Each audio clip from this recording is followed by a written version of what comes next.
We are joined now by Kevin Galligan, who is involved in many facets of DroidCons and conferences and the Android community. Wow. So can you tell us a little bit about yourself, how you got involved? Sure. So I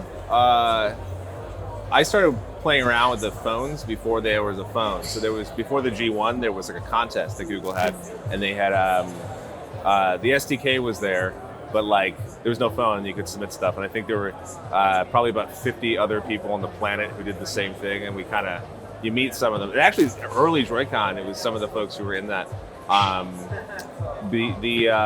Anyway, so I was doing that, and then a couple years later, I was in the first co-working space in New York, and I had some other businesses going on, and somebody there worked for a startup that needed an Android app, and nobody in New York knew Android. I was like, well, I do. This is like 2009, 2010 maybe. And then it kind of went from there to another client to get some more people. So we were an Android-only consulting company through 2016, Touch Lab that is. But in there, I know my current partner,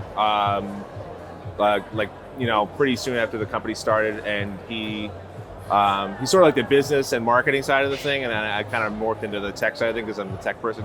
A tech person running a business is an interesting situation, especially the services business. There's a lot of marketing that you don't really get. Yeah. But anyway, we ran the big Android meetup in New York, starting around 2012, and I think there's currently 5,000 members, although the pandemic has made that not really a thing for a little while. But we ran the first DroidCon in North America in 2014, so that was New York.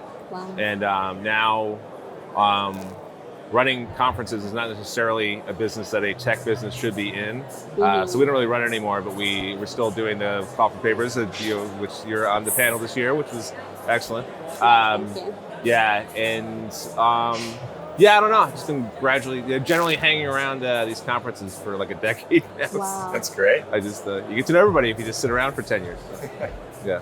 Wow, and I think based on that, I would like to ask, how is it like now that you're in this new generation and how is it now that? Yeah, that you're in this new generation, and also, how is it like when you submitted your fast talk back in the days? Do you see any difference, or how is it now? The first part of that, is it different? I don't think it's.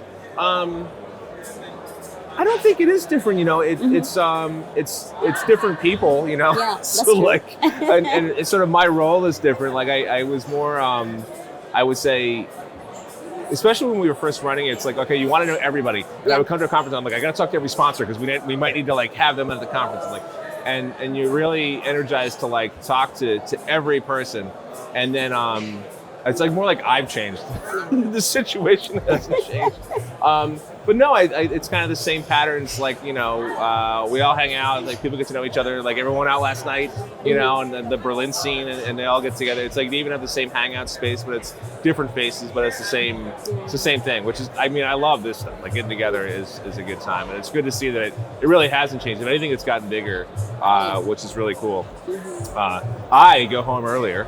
And I try to, and not even because I'm trying to be good. It's just you get tired and you're like, I've had enough. But I feel like everything is kind of the same, and in the best ways possible. It's changed also, I would say, in very good ways. It's gotten bigger, and it's really great, especially after the last couple of years of things. Yeah. What was the second part of your question? Actually, that's a very good point, because I wanted to. The second question, actually, I might move a little bit and ask you. Okay. What do you like about the community? Because you've stayed for so long. Based on what I like about the community. Yeah. It's an interesting question. My brain's I'm really tired. Hold back the snarky response. Yes. No, well, no. Nothing. No. Yeah. It's a bunch of people that buy stuff. No. It's it is just really, it's people are very, people they kind of genuinely want to know what you're doing. Yeah. They're genuinely curious about what you're doing, especially when you meet someone. It was crazy. I was just in the other room and I sat down because I knew this person, and then I started talking, and it turns out they know the same people and they're working on open source with the same kind of thing that I'm working on, very related libraries. And it's crazy. And then you know, it's just you find out you have these shared connections and sort of like shared history, but then you meet someone new and you hear like kind of their backstory, how they got into it, and like, and then I don't know, it's hard to explain. It's just like getting out and actually meeting people is great. Like, especially, I realized how much I missed that after the last couple of years. I still don't have a handle for how to do this virtually. Yeah. It's like that in-person thing where you just have these serendipitous sort of run-ins and connections, and then meeting strangers, and it's just making these new connections. I don't know how to answer to that. I just like you chatting answered with people. correctly. Yeah, I think it makes a lot of sense. And also it's all about meeting people, hanging out, the social aspect of it. It's much more free-flowing. You can just walk up to someone and see their reactions versus like cold, DM or tweet at them or something. And it is interesting to see how it like, I feel like, when you're new to the community, it's like, I don't know how to explain it. It seems like it's like it just happened and it's brand new, but I've had to watch it for 10 years, and it's like, it is interesting. You can see how like somebody new comes in, and then like the next year you see them. It was interesting. Adam from New York. Like, I met him at DroidCon New York 2016. He was just visiting, and he's like, "Oh, I'm thinking about moving to New York." I just randomly had the conversation like at the party, and then it was like to see him like now, like he's just doing all the streaming stuff and doing all the crazy things, and he's going to speak this year. So it's interesting to see how people kind of onboard and if they want to be a part of the community and want to put the effort, and then like suddenly they can be super involved and do whatever they want. So I don't know, it's fun. It's welcoming community and just watching people come in and And also I can tell passion. I see the passion too. Okay.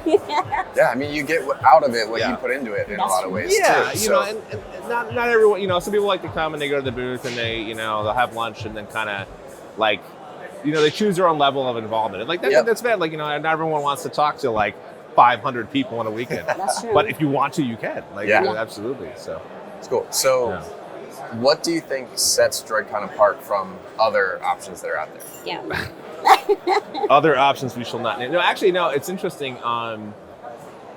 There is definitely a difference between a community conference and like an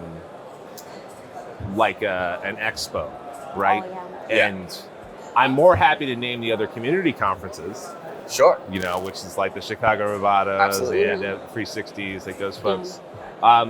Because they are like, I mean, DroidCon now is run by, more like professional organization, but they're very close to the community themselves. And they I do want to specifically call out Greg, like he very much makes sure that they don't lose the community engagement and genuine connection. Whereas there were some conferences in the past that became all marketing sort of driven, and they're gone because people could smell that a mile away. And I won't name them. That's what we've been saying. People have come up to us and are like, "Oh, we love what you're doing for the community." It's like we can't do this without the community. Like all of this doesn't exist. And like the Roboto and the NDevs 360, like those were originated by other members of the Android community. And my hat's off, because we did that with DroidCon in New York 2016, and like how difficult that is to do and how much of a risk to do that financially. Like you really have to want that to exist desperately to be able to do that. But and then you also keep it so that the community definitely feels like this is not fake. This is genuine speakers, genuine stuff. I personally like to have the really crazy talks in New York. And we had this on the panel. I kept saying it. I'm like, I like the weird stuff. I like the stuff that you'll never see at an expo conference. Like. I won't name the names because we're all friends. Like we love them. They're the big companies, but they're never going to have a weird talk from somebody that doesn't work at the company. Like going into the details of the byte code. Like you're never going to see that because it doesn't advertise a product. But you'll see that here in this kind of thing. So that's the kind of stuff I like. That's great. Keep DroidCon weird. That's what you got to do. So. And just to deviate a little bit, for people who want to submit their talks, right? Like let's say it's a new person, what advice would you give them being doing this for so long? Okay, there's the official advice, and then there's the social engineering advice. Yes, we need all of them. The official advice, I have seen at this point thousands, literally thousands of submissions. Definitely, like your title has to communicate what it is you're talking about, but it doesn't hurt to have a title that is fun. Perhaps a pun. It's got to be not a terrible pun, or it has to be so bad that it's funny. But it has to say something about what you're doing. If it's too vague, it's like whatever. The person that's evaluating your talk they're going to see, like in the case of New York, like you're going to see almost 400 submissions. And you're going to see them multiple times because of the way the system works. They're trying to gauge the relative to each other. So if you, I think people think that, oh, they're going to give me like 5 or 10 or a few minutes at my thing. And I'm like, well, if you do the math, if there's 400 submissions and you give each one of them 1 minute, that's like, can't do the math now, but let's say there were 600 submissions, well, that's 10 hours, right? Like, there's no way that people are going to, like, you get burnt out. And that's if you don't take a break. So whatever you're going to talk about, you have to be able to essentially explain it in a couple sentences right away. You can expand on it after that, but you have a few sentences to get their attention, and that's kind of it. Definitely that. Pay attention to trends. There's a lot on this year. Like every year, there's like the thing, right? And so, Compose. yeah, this is Compose. And like, you know, X number of years ago was RX Java. Like everyone wanted to be the RX person. This year, everyone wants to be the Compose person. That's good, but bear in mind that there's going to be a whole bunch of submissions. So if it's too general, it's not going to work. If it's too really weirdly specific, unless it's something that like a crazy person like me wants to go deep on, it's going to be problematic too. That's all the official advice. Yeah. The unofficial advice Off the record advice. if you have an opportunity to meet someone who's on the talk selection panel, they're usually published. People have a really hard time saying no to someone that they've met versus a stranger. Like, that's the social engineering advice. You want to, like, for years of it, if you wanted to, like, get on, you know, the New York, you know, if you wanted to really make it difficult to get rejected from New York, like, show up at the New York meetup and somehow be, like, have a conversation with me. And then I'm like, then I see that, I'm like, oh, it's so hard to say. Or like give a first pass of it. Be like, what if I gave a talk on this? Well, yeah, like, or like, God forbid, do this. Ask for my help on to craft a good CFP, and then if I see the CFP I helped you craft, like, how do I say no? Like, you know. So that is the social engineering advice, of course. Wow. And then if you really want to make sure you can talk at a conference, run a conference, because in every other conference organizer is like, oh, if we reject Kevin, then he won't accept our talks. Oh, so wow. It's not entirely true. I've been rejected. Thank you very much for sharing. Yeah, that's great. There you go. Well, it's been awesome to have you, Kevin. All right. Thanks for hanging out with us. Thank you.